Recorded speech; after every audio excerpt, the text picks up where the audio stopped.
Hi, this is Champlet 2 on the PlayStation Network. This video will provide some tips regarding car sales in the import-export business in GTA Online. First, let me say I am by no means an expert. I'm just sharing some information I've learned about selling cars from your vehicle cargo warehouse to help you make the most money possible. I want to say a special thanks to my good friends in my GTA crew who helped figure out all of these tips. Please note, I recorded some of these videos during a period when there was a 25% bonus for imports and exports.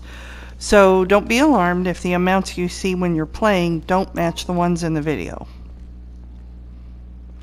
You do have to be in a public session to do import and export stuff, which can be a pain if you don't enjoy random strangers killing you repeatedly for no reason. There are some things you can do to limit your session to just a few friends or even a session on your own. In the options menu, go to Online and scroll down to Find New Session.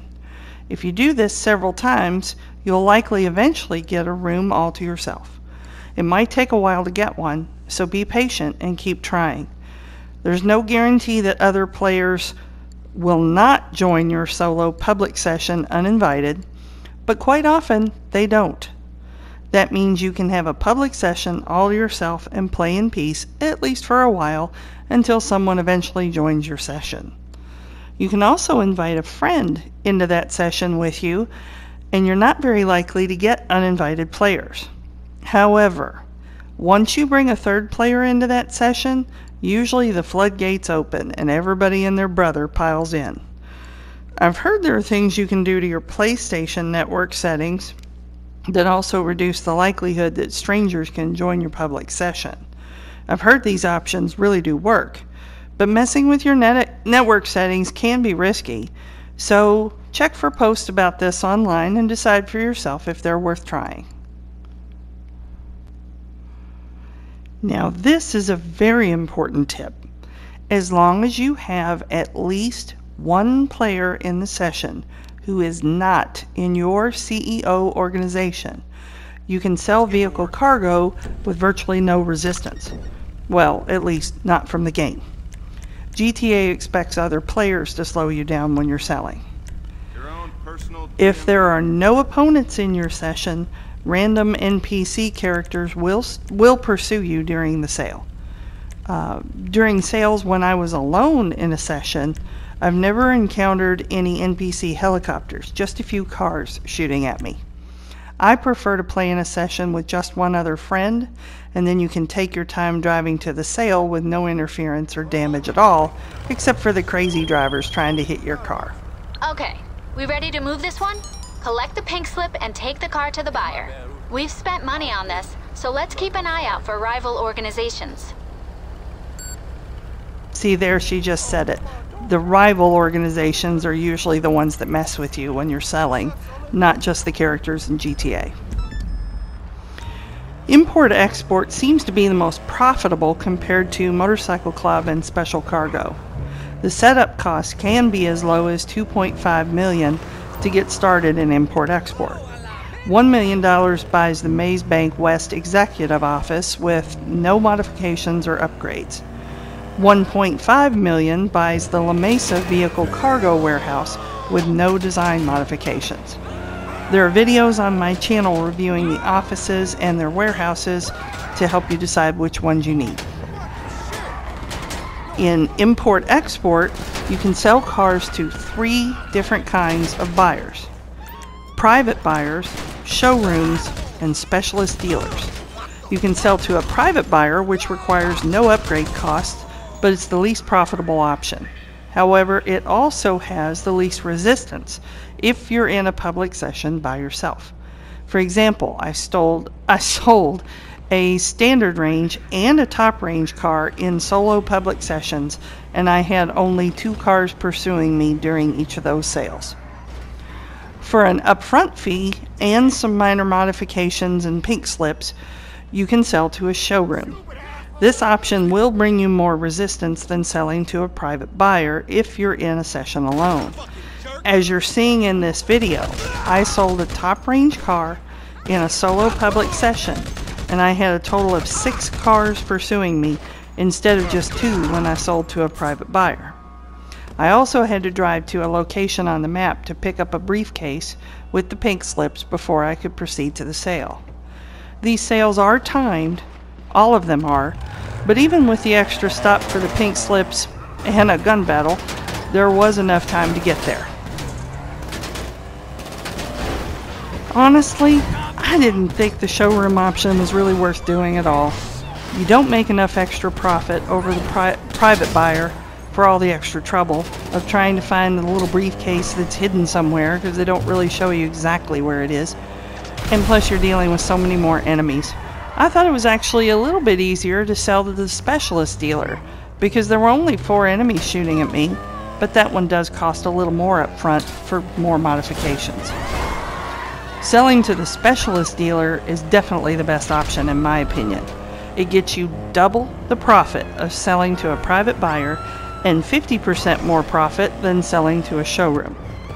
If you're in a session with no other players outside of your CEO organization, you'll get about 4 cars chasing you and shooting at you. If you drive pretty well, you might get 1,000 or 2,000 in damage during the sale, or maybe up to maybe 5,000 if you wreck into stuff along the way. That's still way more profit than you'll make selling to a private buyer or a showroom. Remember, all it takes is 1 player in the session who is not in your organization, and selling can be smooth sailing. There is a wait time between sales for SecuroServe to locate another buyer for your stolen vehicles. If you sell a car one at a time, the wait time is about 20 minutes until you can sell another. If you sell 2 cars at once, you have to wait about 30 minutes before you can sell anything else. If you sell 3 at one time, the wait time is about 40 minutes. And if you sell 4 cars all at once, which is the maximum, you have to wait 50 minutes until you can sell anything else. Now, assuming it takes about a minute or so to make modifications for a specialist dealer, and then about an average of 4 minutes to drive the car to the buyer, let's say that's about 5 minutes per sale to add to the wait times to get the total time that it takes for each sale. Sorry, that's a lot of numbers. And the locations vary, so it could take longer than 4 minutes. But if you use these as an example, sell every chance you get right when the wait time expires, and if you're only selling top range cars, I estimate you can make about $192,000 per hour. If you sell 2 cars high end every chance you get, you can make about $275,000 per hour. If you sell 3 top range cars every chance you get, you can make about $320,000 per hour. And if you sell 4 cars all at once every chance you get, you can, again, if they're top range, you can make about $350,000 an hour. The bottom line here is that you make more when you sell more. You don't get an extra bonus for selling multiple cars at once that are not in a collection, but you do make more money faster.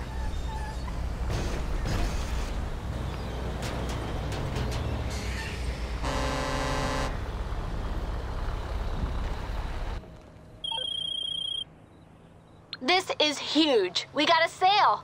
Great job out there. As for the collections, the best benefit to these is that when other players help you sell collections, they get paid the regular rate for being your associate based on your current bonus percentage, but they also get paid the same collection bonus that you get.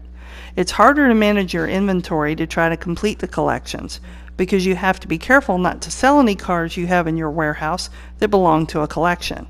You also want to sell cars that you have that are not the right license plate for the collections. For example, if you have the Z-type with the license plate that spells Kingpin, but you don't have the Z-type with the license plate that spells Big Money that you need for a collection, you want to sell the Kingpin Z-type to increase your odds of having a chance to steal the one with the big money license plate. The collection bonuses are good, but you have to decide if they're worth the extra effort. My friend T.T. Powell on PS4 proved that if you have 10 standard range cars and 10 mid-range cars in your warehouse, SecuroServe will only offer top range cars for you when you request vehicles. That way you can keep selling only top range cars for maximum profit. This may be more profitable than selling collections that include standard and mid-range cars, so it might make more sense to just not worry about filling collections unless most or all of the cars in the collection are top-range cars. My friend Spudco and I tried something interesting. I needed one car to complete a 4-car collection, and it was a car he already had in his warehouse. It was the only one he had from that collection. He set it up for a private buyer sale, so he didn't have to pay anything up front, and he let me take it from him when he left his warehouse to sell it. I put it right into my warehouse, and it completed my collection. In return, he needed a Mamba to complete a collection, and SecuroServe offered that car to me when I requested a vehicle. This part of the video shows me stealing it and giving it to him, which completed his collection. On top of us helping each other get collections completed, we also helped each other with the deliveries, so we both got the collection bonuses. It's a great way to help friends make more money by working together. If you have any great tips about selling cars in the import-export business, please leave your comments here to share with other viewers. I'll even consider recording the best new suggestions and adding them to another video. Thanks so much for watching, and I hope this video has been helpful to you. A like for the video and a subscription to my channel are always greatly appreciated. Thanks. Have fun selling cars.